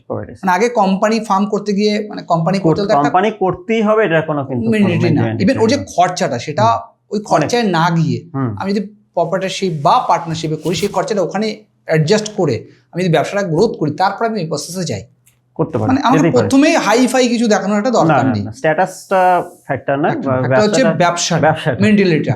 আমার সোশ্যাল মিডিয়া, আমি প্রাইভেট লিমিটেড অনার, আমি সিইও, এইগুলোকে না করে ব্যবসা যদি ভালো লাগে ব্যবসাটা করো মন দিয়ে। স্যালারি হোল্ডারদের আইটি ফাইল করতে গেলে কি কি ভুল করে, অনেকে ভুল করে দেখা যায়, অনেক কিছু হাইড করে বা অনেক কিছু এড়িয়ে যাওয়ার চেষ্টা করে স্মার্টলি, বাট ওটা ভুলের মধ্যে পড়ে। কি কি স্যালারি পার্সনদের ক্ষেত্রে কমন ভুল হচ্ছে, অনেকের ধারণা থাকে আমি কোম্পানি থেকে আমাকে ফর্ম সিস্টেম দিয়েছে মানে আমার আর আইটি ফাইলের দরকার নেই, আমি বিলো ট্যাক্স লেভেলের লিমিটে আছি বলে আমার আইটি ফাইল দরকার নেই, কিন্তু আইটি ফাইলটা আলাদা জিনিস, ফর্ম 16 আলাদা জিনিস। আচ্ছা, ফর্ম 16 হচ্ছে তার কোম্পানি তাকে একটা সার্টিফিকেট দিচ্ছে, তুমি সারা বছর এত টাকা আর্ন করেছো এখান থেকে কোম্পানি, এটা তোমার গ্রস, এটা তোমার নেট। এটা ডিপার্টমেন্ট কিন্তু কখনোই ফর্ম 16 এর কোনো রিপোর্ট ডিপার্টমেন্টের কাছে ডিপার্টমেন্ট পৌঁছাবে না, বা ডিপার্টমেন্ট সেটাকে গ্রাহ্য করবে না, পৌঁছালে গ্রাহ্য করে না। ডিপার্টমেন্ট সেটা গ্রাহ্য করবে না। ডিপার্টমেন্টকে আইটি ফাইল তাকে ITR 1 বা 2 তাকে ফাইল করতেই হবে। ওকে, যারা ইন্ডিয়ান আর্মি আছে, আমি আইটি ফাইল করতে গেছি, তাদের বক্তব্য আমরা ইন্ডিয়ান আর্মিতে সার্ভিস করছি, আমাদের ইনকাম ট্যাক্স লাগে না, আমরা যত টাকা টিডিএস কেটেছে পুরোটাই ফেরত করে দিতে হবে। আচ্ছা, কিন্তু এটা কিন্তু ভুল ধারণা তাদের মধ্যে। তাদের অনেক অ্যালার্টস তারা পেতে পারে এবং সেগুলো ডিডাকশন তারা আছে, কিন্তু তাদেরও আইটি ফাইল করতে হবে এবং ট্যাক্স স্ল্যাবে যদি তারা পড়ে, মানে ট্যাক্সেবল ইনকাম যদি দিতে হয়, তাদের কিন্তু ইনকাম ট্যাক্স ফাইল ট্যাক্স দিতে হবে। এবং সেটা সেই টিডিএস আপনি যেটা বললেন, টিডিএস যেমন হয়েছে, TDS salary percentage TDS mandatory deduct হবেই এবং সেখান থেকে অ্যাডজাস্ট হয়ে ব্যালেন্সটা তারা পাবে। আর একটা হচ্ছে যে স্যালারি, এখন একটা ট্রেন্ড দেখা যাচ্ছে যে স্যালারি পার্সেন্টের মধ্যেই বেশি তারা শেয়ার মার্কেট বা মিউচুয়াল ফান্ডের ইনভেস্টমেন্টটা প্রচুর পরিমাণে করছেন, প্রচুর।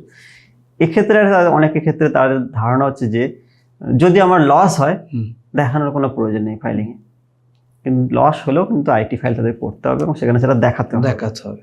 তাদের ডিডাকশন পেলেও পেতে পারবে, নাও পেতে পারবে, সেটা আলাদা কথা। ডিডাকশন না, এখানে লস হলে কি হবে সেটা যদি দেখায় সেটা নেক্সট ফাইন্যান্সিয়ালে ক্যারি ফরওয়ার্ড করতে পারে। এবং যেহেতু ট্রানজাকশনগুলো অনেক ভলিউমে হচ্ছে, যদি লসটা যদি না দেখায়, সেটা একটা যে টার্ন ওভারটা হলো সেটা তো ডিপার্টমেন্টের কাছে রেকর্ড থাকছে, সেটা যদি না দেখাচ্ছে তাহলে ডিপার্টমেন্ট সেটাকে যে আনডিসক্লোজ ইনকাম বলে ট্রিট করে দেবে, আরো বেশি মারাত্মক। আরো বেশি। অনেক ইয়াং জেনারেশন যারা প্রাইভেট লিমিট দিয়ে ব্যবসা শুরু করে, সেই ক্ষেত্রে আপনার পিএ বা এসআই, যেটা ইএসআই যেটা এমপ্লয়ীদের দিয়ে থাকে, এটা ক্রাইটেরিয়াটা কি? এবং প্রাইভেট লিমিট করলে কি এটা এই দুটো করা ম্যান্ডেটরি? না, ম্যান্ডেটরি না। যদি এমপ্লয়ি সংখ্যা 10-এর নিচে থাকে তাহলে ম্যান্ডেটরি, সেক্ষেত্রে একটা ডিক্লারেশন ডিপার্টমেন্টকে দিতে হবে এসআইপিএফ কে।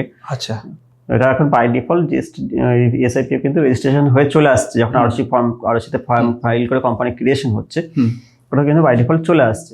সেক্ষেত্রে তাকে একটা ডিক্লারেশন দিতে হবে যে আমার স্টাফ সংখ্যা এত আছে এবং আমার এটা আমি অ্যাপ্লিকেবল নয় আমার জন্য। এখন যদি 10 জনের উপরে যায় তবে কিন্তু ওটা দিতেই হবে, করতে হবে। যদি 10 জনের উপরে যায় সেই ক্ষেত্রে প্রসেসটা কি, নিয়মটা কি? মানে আমি ধরুন কাউকে 20,000 টাকা স্যালারি দিচ্ছি, এটাকে কিভাবে ভাঙা হয়, বা সরকার কতটা দেয়, আমাকে কতটা পে ক্যারি করতে হবে? গভর্নমেন্ট কিছু দেয় না, সরকার কিছু দেয় না। গভর্নমেন্ট শুধু তুমি যে টাকাটা ডিপোজিট হবে তার এগেইনস্টে ইন্টারেস্ট দেবে। এই যে বলে যে আমি যদি 300 টাকা দিই গভর্নমেন্টও 300 টাকা দেবে, এরকম কিছু ব্যাপার থাকে? তোমার এমপ্লয়ার দেবে। ও, মানে এসআইপি দুটোরই ক্ষেত্রে একটা পার্সেন্টেজ এমপ্লয়ি স্যালারি থেকে ডিডাক্ট হবে, একটা পার্সেন্টেজ এমপ্লয়ার ওন কন্ট্রিবিউশন হবে। এই দুটো নিয়ে তোমার ইএসআইপিএফে জমা হবে। ইএসআই ক্ষেত্রে কিন্তু কোনো রিফান্ড কিছু হয় না। ইএসআই স্পেসিফিক কিছু হসপিটাল, রেজিস্টার্ড হসপিটাল বা নার্সিং হোম আছে, তার ইএসআই যে এমপ্লয়ি বা তার যে ফ্যামিলি মেম্বার তারা অসুস্থ হলে সেখানে তারা ফেসিলিটিস পাবে। মানে basically life insurance, basically health insurance টাইপের। বিষয়টা এরকম হচ্ছে যে আমি যদি কাউকে 20,000 টাকা স্যালারি দিই, বা আমাদের টিম থেকে যদি কাউকে 20,000 টাকা স্যালারি দেওয়া হয়, তখন তাকে বলা হচ্ছে যে তুমি 18,000 টাকা হাতে নাও, 1,000 টাকা পিএফ আর 1,000 টাকা এসআইয়ের জন্য রেখে দাও, তাই কি? রেখে দেবে না, সেটা এমপ্লয়ের রেসপন্সিবিলিটি। সে স্টাফের অ্যাকাউন্ট থেকে স্টাফকে স্যালারি দেওয়ার সময় সেটা সে ডিডাক্ট করে নেবে এবং নেক্সট মান্থের 7 তারিখের মধ্যে 15 তারিখের মধ্যে সেটা জমা করতে। মানে এটা কোম্পানির অনারের, কোম্পানির লাইবিলিটি। আচ্ছা, মানে আমি যদি কাউকে বললাম যে আমাদের সংস্থা যদি আমি কাউকে 20,000 স্যালারি দিই, আমার লাইবিলিটি থাকবে, তাকে আমি 18,000 টাকা ইন হ্যান্ড দেবো, বাকি 2 টাকা আমি 2 জায়গায় ইনভেস্ট করে দেবো, জমা করে দেবো। ব্যবসায় যেহেতু আমরা আজকে বারবার বলছি স্মল বিজনেসে আলোচনা করছি, তো স্মল হোক আর বিগ হোক, একটা ফ্যাক্টর বড় কাজ করে লোন বিজনেসের ক্ষেত্রে। অনেক সময় পার্সোনাল ক্ষেত্রে আলাদা জিনিস, বাট আমি বিজনেসের ক্ষেত্রে কথা বলছি। লোন পেতে গেলে আমি অ্যাজ এ এমপ্লয়ি পার্সন হই বা আমি বিজনেস পারপাসে নিতে চাই, আমাকে অ্যাকাউন্টিংয়ের দিক দিয়ে কোন কোন বিষয়গুলো সাবধান থাকা দরকার বা কোন কোন বিষয়গুলো মেনে চলা দরকার? লোন, বিজনেস লোনের ক্ষেত্রে 2 রকম মেনলি হয়ে থাকে। একটা হচ্ছে ওয়ার্কিং ক্যাপিটাল লোন, একটা হচ্ছে টার্ম লোন। ওকে, টার্ম লোনটা হচ্ছে কি তুমি কোনো অ্যাসেট তৈরি করছো বা অ্যাসেট কিনছো, সেটা তুমি ব্যাংক থেকে ফাইন্যান্স করালে, ব্যাংক থেকে তোমাকে একটা পার্সেন্টেজ দিল, ব্যাংক থেকে জেনারেলি ব্যাংক থেকে 75% দেবে, বাকি 30% বা 25% তোমার ওন কন্ট্রিবিউশন থাকবে।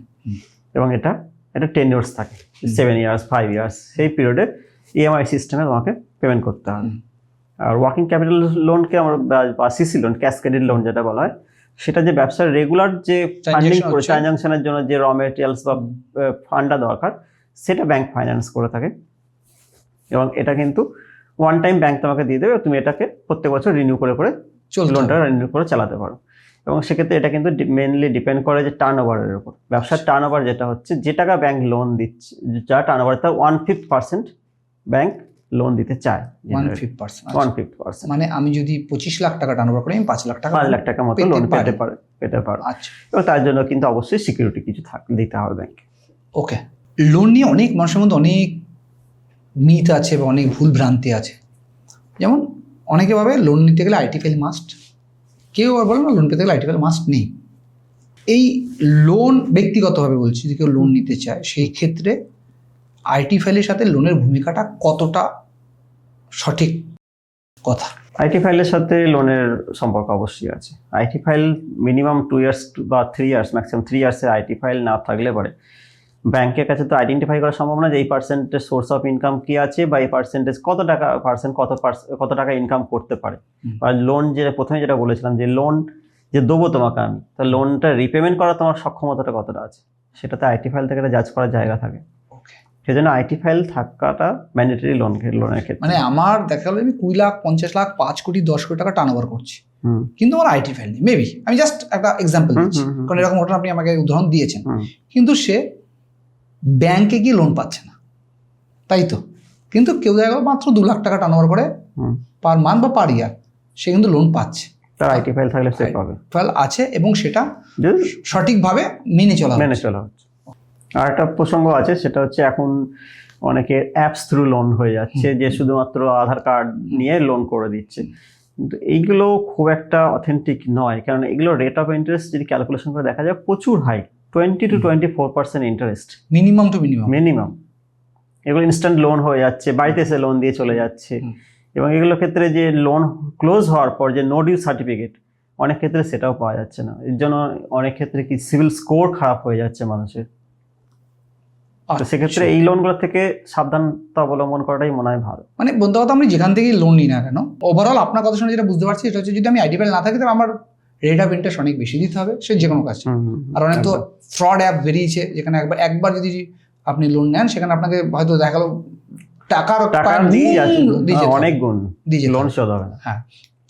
আর একটা হচ্ছে, যদি আপনি লোন কারো কাছ থেকে নেন, সঠিক প্রসেসে নেন, তবে অবশ্যই এনওসিটা নেওয়া খুব ম্যান্ডেটরি। লোন ক্লোজ হয়ে গেলে সেটা একটা নোটিশ সার্টিফিকেটটা অবশ্যই নিতে হবে। ক্রেডিট স্কোরে একটা বড় ধাক্কা খেতে হয়। আপনি ক্রেডিট স্কোরে কথা বলুন না, আমরা ক্রেডিট স্কোরে কথা বলছি।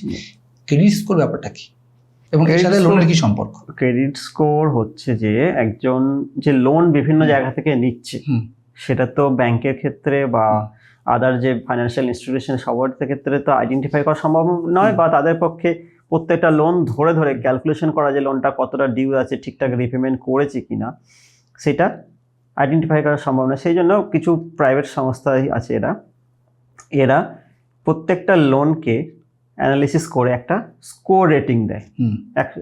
100-র মধ্যে 1990 মধ্যে একটা স্কোর রেটিং দিচ্ছে। সেই রেটিংটা ডিপেন্ড করছে যে লোনটা রিপেমেন্ট কীরকম হয়েছে এবং লোনের পিরিয়ডটা কীভাবে মেনটেন করা হয়েছে সেটার উপর ডিপেন্ড করে মানে স্কোর দিচ্ছে। সেই স্কোরের উপর ডিপেন্ড কি বলবো ওটাকে, লোনের উপরে তোমার একটা লোনটা নিউ লোন স্যাংশন করার ক্ষেত্রে সেটা কিন্তু একটা বড় ক্রাইটেরিয়া হয়ে আসছে। মানে ওভারঅল এলিজিবিলিটির ক্ষেত্রে একটা প্যারামিটার, যে আমি ভবিষ্যতে লোন নিয়েছি, সেই লোনটাকে আমি ঠিকঠাক শোধ করেছি এবং টাইম মতো শোধ করেছি, এটা হচ্ছে বড় ফ্যাক্টর। এবং এটা প্যারামিটার, এই প্যারামিটার দেখে হয়তো বাকিরা সাহস পায় যে ঠিক আছে একে লোন দেওয়া যেতে পারে। ওভারঅল বিষয় হচ্ছে মানে এটা কাস্টমার হিস্ট্রি বলতে পারে। হ্যাঁ হ্যাঁ, লোন রিপেমেন্টের একটা হিস্ট্রি। এটা যদি কারো খারাপ থাকে, সে কিন্তু ভবিষ্যতে অন্য কোনো কোম্পানি তাকে লোন দিতে আগ্রহী এবং এর উপর ইন্টারেস্ট ভ্যারি করে। যদি কম থাকে তার ইন্টারেস্ট বেশি নেবে। এটা রিস্ক ফ্যাক্টর একটা কাজ, সেই জন্য তার কাজ করে, সেই জন্য সেই রিস্ক ফ্যাক্টরের উপর তার লোনের ইন্টারেস্টের রেটটা চেঞ্জ হতে পারে।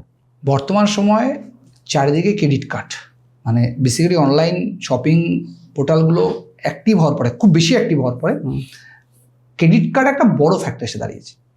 এবং এই ক্রেডিট কার্ডের ট্র্যাপে আমাদের মধ্যবিত্ত অনেক মানুষ আজকে আটকে রয়েছে, ওখান থেকে বেরোতে পারছে না। ক্রেডিট কার্ড কখন নেওয়া উচিত আপনার কি মনে হয়? মানে আপনি জাস্ট অ্যাজ এ এক্সপার্ট হিসাবে আপনি কি সাজেশন দেবেন? আসলে এখন একটা জিনিস কি হয়েছে, মানুষের চাহিদাটা অনেকটা বেড়ে গেছে, একদম। তাদের লাইফস্টাইলটা অনেক চেঞ্জ হয়ে গিয়েছে। মানুষের আগে একটা ফোন এলে হতো বা একটা কম দামি ফোন এলে হয়ে যেত, এখন মানুষের সবারই একটা করে আইফোন দরকার, বা ঠিক। মানুষের আরো দৈনন্দিন চাহিদা, প্রত্যেক বছর ঘুরতে যাবো, ঘরে আমার নুন থাকুক আর না থাকুক আমি স্ট্যাটাসটা তাকে দেখাতে, মিঠুন আমাকে হতে হবে বেসিক্যালি। এই স্ট্যাটাসটা দেখানোর চক্করে মানুষের লোনের কবলে মানুষ পড়ে যাচ্ছে। এবং ক্রেডিট কার্ড বলো বা অ্যাপস লোনগুলো, এরা ওটা খুব প্রলোভন যে ইনস্ট্যান্ট তোমাকে দিয়ে দিচ্ছি, তুমি ব্যবহার করো না, আস্তে আস্তে শোধ দেবে। এই জায়গাটা থেকে মানুষের একটা লোনের চক্করে চলে যাচ্ছে, এবং ক্রেডিট কার্ডটা সেটা একটা বড় মানুষের কাছে বড় একটা পরবর্তীকালে মানুষ হেডেক হয়ে যাচ্ছে মানুষের কাছে। মানুষ প্রয়োজন নেই কিন্তু তাকে একটা লিমিটেশন সে একটা ইউজ করে ফেলছে, লিমিট আনলিমিটেড পারপাস হয়ে যাচ্ছে, এবং সেটা পরবর্তীকালে যখন শোধ করতে পারছে না তখন তার যে ইন্টারেস্ট বা পেনাল্টি বিয়ার করতে হচ্ছে, সেটা একটা প্রচুর প্রবলেম ক্রিয়েট করছে তাদের জীবনে। এবং ক্রেডিট কার্ডে যদি ডিফল্ট হয় একটা মাসে, তার ক্রেডিট স্কোরটাকে প্রচুর এফেক্ট, মানে সারা জীবনের জন্য সে মানে এই লোনের আয়ত্ত থেকে বেরিয়ে যাবে। সেটা হয়তো হবে না, কিন্তু তার ক্রেডিট স্কোর প্রচুর এফেক্ট করবে, অনেকটাই ডাউন হয়ে যাবে। এবং ক্রেডিট কার্ড ঠিকঠাক টাইম না দিতে পারলে কিন্তু ইন্টারেস্ট রেট প্রচুর হাই। তাই ক্রেডিট কার্ড কেউ যদি নিয়ে থাকে মানে সঠিক নিয়ম মেনে এবং ক্রেডিট কার্ড থাকলে যদি সে ইউজ করতে জানে, ওর মতো সুবিধা কিছু নেই। তুমি ইনস্ট্যান্ট 1 লাখ 2 লাখ টাকা তুমি 45 দিন বা 50 দিনের জন্য পেয়ে যাচ্ছ উইদাউট ইন্টারেস্ট, উইদাউট সিকিউরিটি, এটা কোথায় পাবে? ইভেন সব থেকে বড় কথা যে ক্রেডিট কার্ড যদি কেউ ইউজ করতে পারে সেখান থেকে টাকা ইনকাম করতে পারে। আমি অনেক মানুষকে দেখেছি, আমি ডিটেলসে যাচ্ছি না, প্রসেস আছে, হ্যাঁ করতে পারে। অনেক মানুষ দেখেছি যে ওই 45 দিনের গ্যাপে সে তার যে পরিমাণে টাকা ইনকাম করে নেয়, মানে যেভাবেই হোক বিজনেসে লাগে। আমি আমার এক্সাম্পল দিয়ে বলি না, বাকি কথা ছেড়ে দিই। যে আমি কোনো একটা টি শার্টের কোনো একটা আমার যেহেতু আমার ম্যানুফ্যাকচারিং ইউনিট, আমরা কিছু কিনলাম, 45 দিন আমাকে ইন্টারেস্ট দিতে হবে না, আমি 45 দিন মালটা কিনে সেল করে আমি যে প্রফিটটা পাবো সেটা তোমার গেন। বেসিক্যালি যে আমি মাল তুললাম, 45 দিনে বিক্রি করে 45 মাস শোধ করলাম, আমি 1 লাখ টাকা পেলাম, সেখান থেকে আমি 1 লাখ 20ও কামাই, তার মানে 20,000 টাকা আমি মানে নর্মাল কিছু ছাড়া ইনকাম করছি। কিন্তু ওই 45 দিন লিমিটের মধ্যে থাকতে হবে, আমাকে ধৈর্য ধরতে হবে, আমাকে লো হলে হবে না, আর আমাকে পুরো প্রসেসটা চলবে। আর নইলে যদি আমি ট্র্যাপে ফেসে যাই তবে কিন্তু সব চলে যাবে। এবং এই ট্র্যাপের মধ্যে সব থেকে বড় ট্র্যাপ হচ্ছে ক্রেডিট কার্ডের মিনিমাম ব্যালেন্স পে করো। যখনই ক্রেডিট কার্ড কেউ করে তখন ব্যাংক বলে যে ভাই তোমাকে সব দেওয়ার দরকার নেই, মিনিমাম দাও। এটা হচ্ছে আরো বড় ট্র্যাপ। মানে যখনই মিনিমাম দিয়েছি বাকি টাকার উপর আমাকে পরের মাসে প্রায় অ্যানাম 30 to 40% পর্যন্ত আমাকে ইন্টারেস্ট দিতে হবে। মানে তাই মিনিমাম ব্যালেন্সে কেউ যাবেন না কোনোদিন। আর মানে বেসিক্যালি এগুলো আমার সাথে অনেক ডিসকাস হয়েছে, তাই হয়তো আমি নিজে বলতে পারছি যে মিনিমাম ব্যালেন্সে যাবেই না, ফুল ব্যালেন্স পে করুন, হলে কিন্তু ওর যে ইন্টারেস্ট রেট সেটা অনেক ভয়ঙ্কর রূপে নেবে। কিছু ইন্টারেস্ট আছে ওখানে, আদার সার্ভিস চার্জ আছে অনেক রকমের, প্লাস পেনাল্টি চার্জ করে দেবে, সেগুলো অনেক কিছু অনেক আছে। আমরা সব ওপেন করার কথা বললাম, লোন নাও, আইটিআর ফাইল করো, জিএসটি করো। আমরা এখন পর্যন্ত ডিসকাস করিনি ক্লোজারের কী কী বিষয় থাকে, খুব ইম্পর্টেন্ট, হয়তো এই নিয়ে খুব একটা বেশি ডিসকাস হয় না। আমি জিএসটি করলাম, ব্যবসা আমি কন্টিনিউ করছি না, বন্ধ করার প্রসেস কি? বন্ধ করা তো উচিত, বন্ধ করতেই পারে, যে কেন প্রসেস কি? বন্ধ করার ক্ষেত্রে কিছু ক্রাইটেরিয়া আছে ডিপার্টমেন্টে, সব ক্ষেত্রেই দুম করে বন্ধ করা যায় না। 4-5টা ক্রাইটেরিয়া আছে, তার মধ্যে ডেথ অফ প্রোপাইটার একটা, অ্যামালগামেশন বা মার্জার অফ দ্য ফার্ম, মানে একটা ফার্ম অন্য একটা ফার্মের সঙ্গে মিশে গেল। আর একটা হচ্ছে যে আমার ব্যবসা হচ্ছে না, আমার 40 লাখের লিমিট আছে, আমার ব্যবসা হচ্ছে না, আমার 20 লাখ হয়ে গেছে, বা ব্যবসা এখন বন্ধের দিকে। এই ক্রাইটেরিয়ার মধ্যে যে কোনো একটা ক্রাইটেরিয়া হলে পরে তখন এই ব্যবসার জিএসটিটা সারেন্ডার করতে পারবো। সারেন্ডারের ক্ষেত্রে সবচেয়ে বড় ভাইটাল হচ্ছে জিনিসটা হচ্ছে স্টক। আচ্ছা, লাস্ট প্রিভিয়াস কোনো লাইবিলিটি বা আদার্স কোনো কিছু আছে কিনা সেটা দেখা। স্টকটা যে আমার ঘরে কত টাকা স্টক পড়ে আছে, সেই স্টকের একটা হিসাব ডিপার্টমেন্টকে দিতে হবে, এবং সেই স্টকের এগেনস্টে যত টাকা জিএসটি হচ্ছে সেই জিএসটি টাকাটা ডিপার্টমেন্টকে ফেরত দিতে হবে। ও বাবা, কেন স্টকটা যখন আমি কিনেছিলাম তখন তো জিএসটি ইনপুট নিয়েছি, তাহলে স্টকটা যখন আমি ব্যবসাটা জিএসটি সারেন্ডার করতে যাচ্ছি, সেই স্টকের জিএসটি ইনপুটটা তো ফেরত পাওয়ার। বাই চান্স ধরুন আমি জিএসটি নিলাম, ইনপুট নিইনি, আমি কিনে স্টক করেছি, ইনপুট নিইনি, বাই চান্স কোনো কারণে ইনপুট নিয়েছো, পারচেজ করেছো, মানে তো জিএসটি দিয়ে মাল কিনেছো, তাহলে সেই রিটার্ন ফাইলিং করলে তো ইনপুট অটোমেটিক তো তুমি ক্লেম করবেই, ক্লেম তো করবেই, 3B তে ক্লেম করতেই হবে তোমাকে, ক্লেম করতেই হবে না, তুমি করবে, সেটা তো ইনপুট থেকেই যাবে।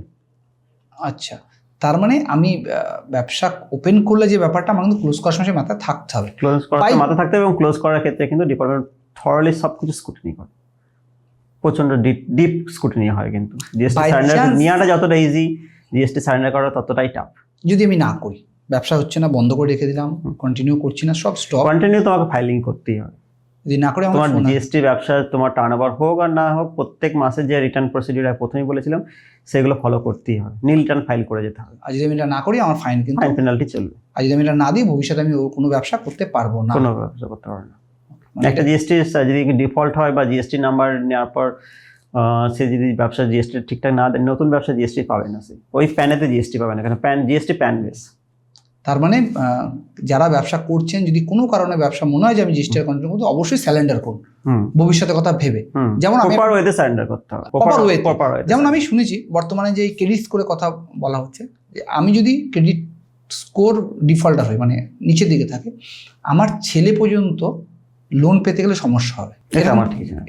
এরকম আমি কিছু শুনছিলাম, আমি সঠিক নাও বলতে পারি, যে আমি যদি ডিফল্টার হই সেই ক্ষেত্রে আমার ছেলে বা মেয়ের ক্ষেত্রে তো নাম আসবে যে আমি এর পিতায়ে, তো সেই ক্ষেত্রে অনেক সময় রিস্ক থেকে যায়। এটা আমি ঠিক জানি না, এরকম একটা কিছু একটা আমার শোনা। যাই হোক, এটা আমি ভুল হতে পারি, বাট আমি এরকম কিছু শুনেছিলাম। কিন্তু যাই হোক, আমি যদি ব্যবসা করি, আমার সেই ক্ষেত্রে যদি আমি ক্লোজ করি, আমি প্রপার ওয়েতেই ক্লোজ করা উচিত। কোম্পানি ফার্মের ক্ষেত্রে, কোম্পানি ফার্মের ক্ষেত্রে, প্রাইভেট লিমিটেডের ক্ষেত্রে আমি যদি ক্লোজ করি, সেই ক্ষেত্রে আমার ডাইরেক্টরশিপ ক্লোজ করা বা আমার ওখান থেকে ডাইরেক্টরশিপ ক্লোজ না হতে পারে, কোম্পানি সারেন্ডার করতে হবে। ডাইরেক্টরশিপ থাকতেই পারে, আবার অন্য কোনো কোম্পানিতে ডাইরেক্টর হিসেবে জয়েন করতেই পারেন, কিন্তু আমাকে যে কোম্পানি হবে সেটা ক্লোজ করতেই হবে। আরওসিতে তার প্রপার রিজন দেখিয়ে ক্লোজ করতে হবে, আরওসিতে ফর্ম ফাইল করে। এবং যদি আমি সেটাও না করি, সেম জিনিস, ফাইন পেনাল্টি চলবে, চলতে থাকবে। স্টার্ট যেখানে হচ্ছে সেখানে ক্লোজ একটা করে করতেই হবে। মানে আমি চাইলাম করছি না, যা আবার হবে দেখা যাবে, ওই সব ব্যাপারগুলো হবে না। তুমি যদি করো, ওপেন করো, সেটাকে প্রপার ওয়েতে প্রসেস করতে হবে। আর যদি না করো, তবে সেই ক্ষেত্রে কিন্তু ভবিষ্যতে অনেক রকম সমস্যা আসতে পারে, তাই তো? মানে খুব পরিষ্কার যদি আমি একদম সাধারণভাবে যদি বোঝাই, আমি যদি বাড়িতে ইলেকট্রিসিটি নিয়ে থাকি, সে যদি আমি ইউজ করে, বা আমার যদি আমি না করতে, মিনিমাম তো ব্যালেন্স আসেই, বাড়িতে ইউজ করছি, মিটার যদি করি এবং সেটা যদি পে না পাই, কোনোদিন 3 মাসে ডিফল্ট হয়ে গেলে লাইন কেটে দেবে। কিন্তু আমি ওই টাকাটা যতদিন রিকভারি করবো, মানে পে করবো, ততদিন আমি কোনো রকম আর ওই ডাক নাম্বার বা খতিয়ান নাম্বারে নতুন করে ইলেকট্রিসিটি কানেকশন হবে না, হবেই না। তো ব্যাপারটা হচ্ছে এরকম, যে আমি যদি করি, আমার প্যান কার্ডটা সব জায়গায় প্যান আদার সব জায়গায় লিংক আছে, এবং ডিপার্টমেন্টের কাছে হিউজ তথ্য আছে। যদি আমি বাই চান্স ডিফল্টার হই কোনো কারণে, জিএসটি হোক, কোম্পানির ক্ষেত্রে হোক, সেই ক্ষেত্রে কিন্তু আমার আগামী দিনের পথটা বন্ধ, যতক্ষণ আমি এটাকে ক্লিয়ার করব, তাই তো? ওকে, থ্যাংক ইউ স্যার, আপনি এতটা সময় দিলেন এবং এতটা বললেন। কিন্তু কিন্তু কিন্তু এটা তো গেল আমাদের বিজনেস পারপাস, এটা গেল আমাদের যারা স্মল বিজনেস করতে চায়, যারা লোন নিতে চায়, বা যারা মানে কিছু নতুন করতে চায় বেসিক্যালি, বা যাদের স্যালারি আছে, তারা কীভাবে তাদের অ্যাকাউন্টটা ম্যানেজ করবে, এটা আমরা একটা খুব সিম্পল ভাষায় ডিসকাশন হলো। কিন্তু আপনার কাছে যেটা এখন জানার বিষয়, সেটা হচ্ছে যারা সিএ নিয়ে পড়তে চায়, হয়তো যদি আমরা বলি যে আমাদের পডকাস্টের সেকেন্ড পার্ট, মানে আফটার ইন্টারভেল আমরা শুরু করছি আবার, সেটা হচ্ছে হয়তো এটা নিয়ে আমরা আলাদা একটা এপিসোড করতেই পারতাম, বাট আমি এটা দিয়ে আমি কভার করতে চাইছি যে কেউ যদি সিএ নিয়ে পড়তে চায়, বা তার জার্নিটা কেমন হওয়া উচিত, আপনার জার্নিটা কেমন ছিল সেই ব্যাপারে, এবং আপনি কতদিন ধরে প্র্যাকটিস করছেন, আপনার কিছু ক্লায়েন্টের যদি অভিজ্ঞতা থাকে সেটা একটু শেয়ার করুন, জাস্ট কিছু অ্যাওয়ারনেসের জন্য। কারণ আমার মনে হয় আমাদের ওয়েস্ট বেঙ্গলে সিএর পড়ার পার্সেন্টেজ বাকি জেলা, মানে রাষ্ট্রগুলো, মানে বাকি রাজ্যগুলো থেকে একটু কম তুলনামূলক, মেবি। আমি হয়তো সেটা হয়তো নয়, কিন্তু আমাদের বাঙালিদের মধ্যে একটু কম। বেসিক্যালি আমি সেটাই বলতে চাই, বাঙালির মধ্যে একটু কম, বাঙালিরা কমই সিএ পড়তে যায়, বাঙালিরা ইঞ্জিনিয়ারিং এ ডাক্তার নিয়ে পড়তে যায়, কিন্তু সিএর ক্ষেত্রটা তুলনামূলক কম। তো যারা পড়ছে তাদের কারণে যদি একটু অ্যাওয়ারনেস করানো যায়, সিএ পড়তে গেলে কিভাবে শুরুটা করা উচিত, বা আমি যদি আমার মেয়েকে সিএ পড়তে চাই, আমাকে শুরুটা কিভাবে, প্রথম থেকে কিভাবে ভেবে চলা উচিত আমার? সিএ এখন আফটার এইচএস সিএ স্টার্ট করতে পারে, যেহেতু এটা অফলাইন কোর্স, কোনো রকম রেগুলার কলেজ বা স্কুল যাওয়ার কোনো প্রয়োজন নেই, বাড়িতে বসেই সে সেলফ স্টাডিজ করতে পারে, সেজন্য আফটার এইচএসসি সে ভর্তি হতে পারে। আর এক্ষেত্রে তাদের বাড়িতে প্রথমত আমি বলবো যে তাদের কিন্তু এইচএসসি কমার্স থাকাটা মাস্ট নয়, কমার্স থাকাটা কিন্তু তাদেরকে একটা প্রেফারেন্স দেবে। আচ্ছা, এইচএসসি কমার্স থাকলে সে বেসিকটা তার ওখানে ক্লিয়ার হয়ে থাকলে সে আশা করি এগিয়ে যেতে সুবিধা হবে। সে কিন্তু অন্যান্য স্ট্রিম থেকেও আসা যায়, সিএতে ভর্তি হওয়া যায়, তাকে স্টুডিয়াস হতে হবে প্রচুর। আচ্ছা, প্রচুর স্টুডিয়াস হতে হবে, তার মানে এই নয় যে তাকে ঘন্টা ঘন্টা বই নিয়ে বসতে হবে। সিএতে প্র্যাকটিক্যালটা খুব বেশি, প্র্যাকটিক্যাল রিলেটেড কোশ্চেন বেশি, এবং সিলেবাসটা প্রচুর ভাস্ট। স্টাডি তাকে রীতিমতো থরলি স্টাডি করতে হবে। আমাদের যে ইনস্টিটিউটের স্টাডি মেটেরিয়াল থাকে সেটাকে প্রপার ওয়েতে ফলো করতে হবে। আপনি কত সালে সিএ ক্লিয়ার করেছিলেন? আমি 2011 সালের নভেম্বরে, আমাদের সিএ ফাইনাল এক্সাম বছরে দুবার হয়, একটা হয় মে মাসে, একটা নভেম্বর মাসে। এটা গভর্নমেন্ট অফ ইন্ডিয়া? না, এটা সিএ আলাদা ইনস্টিটিউট, আলাদা বডি আছে। আচ্ছা, বডি অনুসারে, বডি, সেই বডি করে সবটাই কন্ট্রোল করে। আচ্ছা, আমরা পার্লামেন্ট অ্যাক্ট অনুযায়ী আমাদের এস্টাবলিশড আছে, তো আমাদের এই বডি অটোনমাস বডি, এরাই সবটাই কন্ট্রোল করে।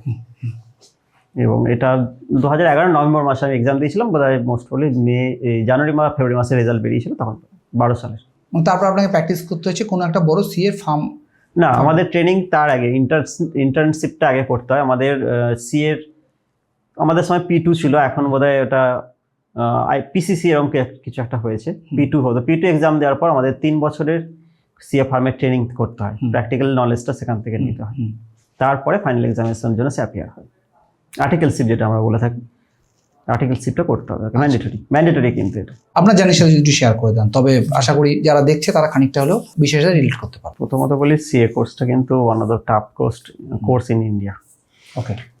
এখানে একটা ব্যাকগ্রাউন্ড থাকলে ভালো, ফ্যামিলি ব্যাকগ্রাউন্ড যদি কেউ থাকে সিএ ক্ষেত্রে, এটা নয় যে ব্যাকগ্রাউন্ড থাকতেই হবে, কিন্তু একটা ব্যাকগ্রাউন্ড থাকলে কি বেসিকটা ক্লিয়ার থাকে। আমাদের ক্ষেত্রে কিন্তু আমাদের কোনো ফ্যামিলি ব্যাকগ্রাউন্ড ছিল না, একটা বন্ধুর সঙ্গে পড়তে হবে, কিছু একটা করতে হবে, সেইভাবেই চলে গিয়েছিলাম।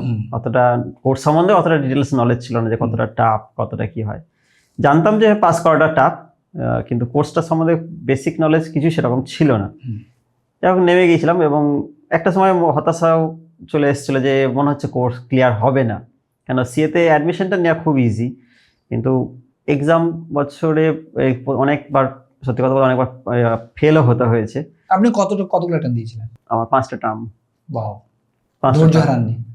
ধৈর্য মাঝে মাঝে তো হারিয়ে যাওয়ার মতো হয়েছিল, কিন্তু তাও ভেবেছিলাম যে এমন একটা পজিশন যে অন্য কিছু অপশন সেরকম ওখানে থাকে না তখন সিএতে, তখন অত এতটা অপশন ছিল না। যে এতটা যখন এসেছি তখন দেখি চেষ্টা করে, এবং ফ্যামিলি সাপোর্টটা কিন্তু একটা বড় ব্যাপার, সেক্ষেত্রে ফ্যামিলি সাপোর্টটা পেয়েছিলাম অবশ্যই। ফ্যামিলি সাপোর্টটা আমাকে বাড়ি থেকে কোনোদিন প্রেশারাইজ করেনি যে না কি হচ্ছে ছেড়ে দিয়ে চলে আয় এখানে করতে হবে, তা না, ঠিক আছে দেখ না, আরেক বছর দেখ, আর একটা টার্ম এক্সাম দিয়ে দেখ, এইভাবে করতে করতেই পাস করে গেছি। আর বন্ধু বান্ধবের সাপোর্ট, বেশ কিছু বন্ধু বান্ধব সাপোর্টটা অবশ্যই ছিল ওখানেই, কলকাতার যা বন্ধু বান্ধব ছিল তারা, আর গ্রুপ স্টাডি করতাম 2-1 বন্ধুর সঙ্গে, তাদের সঙ্গে তারা অনেক হেল্প করেছে। যেহেতু আমি গ্রামের ছিল, প্রত্যন্ত গ্রাম, একদমই গ্রামের ছিল, প্রত্যন্ত গ্রামের ছিল, সেক্ষেত্রে আর তখন এত ইন্টারনেট বা মোবাইলের যুগ ছিল না, সেভাবে কীভাবে এতটা স্টাডি করা যায় বা কোথায় কোথায় যোগাযোগ ব্যবস্থাটা, সেগুলো অতটা আমাদের তখন ছিল না। তার মধ্যে একটু বেশ কিছুজন বন্ধুর হেল্প থ্রু দিয়েই ওদের সঙ্গে যোগাযোগ করে ওরা একটা আভাস দিয়েছিল বা একটা গাইডলাইন্স দিয়েছিল, সেই অনুযায়ী ফলো করে এগিয়ে গেছি আর কি। আর পাস করার পর প্রথমে আমি চাকরি করেছি বেশ কিছুদিন কোম্পানিতে, একটা সিএ ফার্মে, সিএ ফার্মে প্র্যাকটিস করে চাকরি করেছি। তারপর আমি এখানে 2013 সালে ফার্ম ওপেন করেছি, নিজে প্র্যাকটিস স্টার্ট করলাম। Thank you sir. Okay, thank you. আপনি এতটা সময় দিলেন এবং এত সুন্দর একটা ডিসকাশন করলেন। আমার মনে হয় যারা শেষ পর্যন্ত পডকাস্টটি দেখলো তাদের অনেকেরই কিছু কিছু ধারণা ক্লিয়ার হলো, কোনো ডিসিশন নিতে হয়তো সুবিধা হবে, এবং তাদের অ্যাকাউন্টিং জীবনটা খুব ভালো হবে। থ্যাংক ইউ স্যার, ভালো থাকবেন। Thank you.